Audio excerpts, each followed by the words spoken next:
Price the lord. സംഗീത പ്രമാണിക്ക് നശിപ്പിക്കരുതേ എന്ന രാഗത്തിൽ ദാവീദിന്റെ ഒരു സ്വർണഗീതം. 58-ാം സങ്കീർത്തനം. ദേവന്മാരെ, നിങ്ങൾ വാസ്തവമായി നീതി പ്രസ്താവിക്കുന്നുവോ? മനുഷ്യപുത്രന്മാരെ, നിങ്ങൾ പരമാർത്ഥമായി വിധിക്കുന്നുവോ? നിങ്ങൾ ഹൃദയത്തിൽ ദുഷ്ടത പ്രവർത്തിക്കുന്നു. ഭൂമിയിൽ നിങ്ങളുടെ കൈകളുടെ നിഷ്ഠൂരത നോക്കി കൊടുക്കുന്നു. ദുഷ്ടന്മാർ ഗർഭം മുതൽ ഭ്രഷ്ടന്മാരായിരിക്കുന്നു.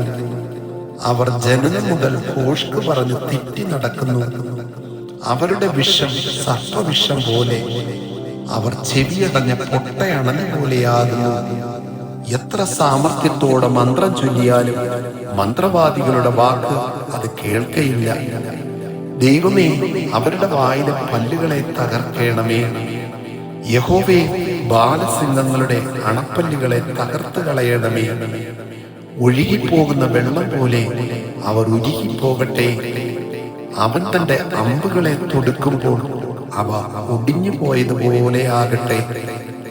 അലിഞ്ഞു പൊയ്പോകുന്ന അച്ചുപോലെ അവർ ആകട്ടെ. ഗർഭമലസിപ്പോയ സ്ത്രീയുടെ പ്രജ പോലെ അവർ സൂര്യനെ കാണാതിരിക്കട്ടെ.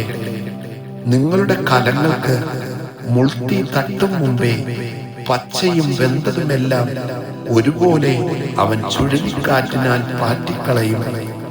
നീതിമാൻ പ്രതിക്രിയ കണ്ട് ആനന്ദിക്കും. അവൻ തന്റെ കാലുകളെ ദുഷ്ടന്മാരുടെ രക്തത്തിൽ കഴുകും. ആകയാൽ നീതിമാന് പ്രതിഫലമുണ്ട്. നിശ്ചയം ഭൂമിയിൽ ന്യായം വിധിക്കുന്ന ഒരു ദൈവമുണ്ട്. നിശ്ചയം എന്ന് മനുഷ്യർ പറയും. ആമേൻ.